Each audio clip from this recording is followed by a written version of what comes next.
नमस्कार, भारत एक्सप्रेस देख रहे हैं आप। मैं हूं आपके साथ आकांक्षा त्रिपाठी।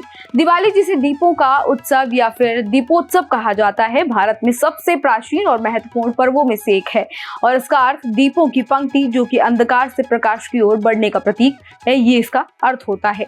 हिंदू पंचांग के अनुसार ये पर्व कार्तिक मास की अमावस्या को मनाया जाता है और वैदिक मान्यताओं के हिसाब से इसका अपने आप में एक बड़ा महत्व है।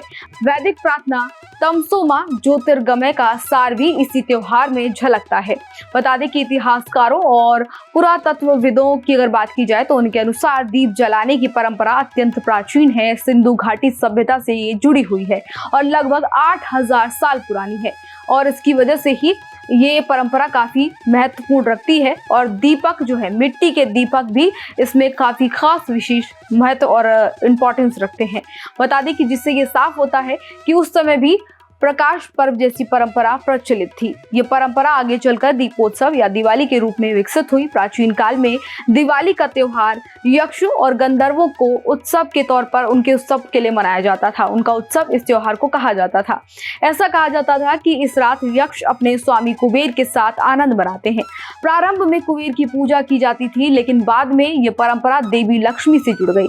माना यह भी जाता है कि इस दिन माता लक्ष्मी और भगवान विष्णु का विवाह हुआ था, इसीलिए दिवाली पर लक्ष्मी पूजन भी किया जाता है।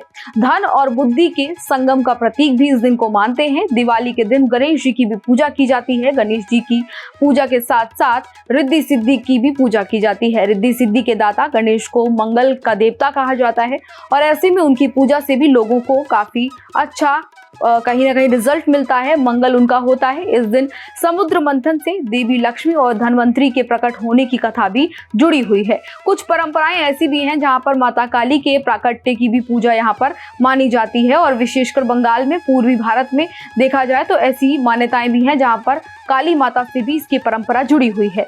दिवाली का संबंध राजा महाबली से भी बताया जाता है। कथा के अनुसार 52 अवतार लेकर भगवान विष्णु ने पृथ्वी का राज्य लेकर उन्हें पाताल लोक में शासन करने के लिए दे दिया था और कहा था कि हर साल दीप वर्ष जब होगा या फिर वर्ष दीप जलाकर उनकी स्मृति में दिवाली मनाई जाएगी। इसलिए दीपों का ये पर्व महाबली की दानशीलता और विष्णु भगवान की कृपा दोनों को दर्शाता है। रामायण की कथा के अनुसार भगवान राम 14 वर्ष के वनवास को पूरा करने के बाद रावण का वध करने के बाद अयोध्या लौटे थे। तब नगरवासियों ने पूरे शहर को दीपों से सजाकर उनका स्वागत किया था। ये दिन वही दिन था जब कार्तिक अमावस्या थी और तभी से दीप जलने की परंपरा भी शुरू हो गई है। इसके साथ ही इस पर्व की कथाएं जो है भगवान श्री कृष्ण से भी जुड़ी हुई हैं।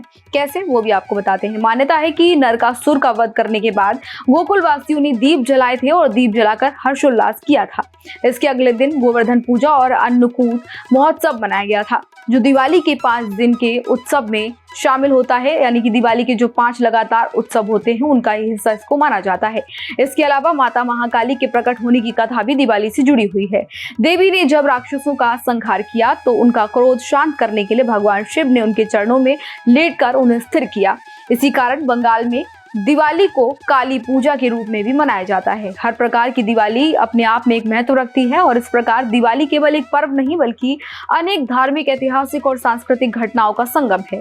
ये त्योहार बुराई पर अच्छाई, अंधकार पर प्रकाश, अज्ञान पर ज्ञान और विजय का प्रतीक माना जाता है। दिवाली हमें सिखाती है कि जीवन में कितना भी अंधेरा क्यों ना हो, एक दीपक की रोशनी सब कुछ बदल सकती है।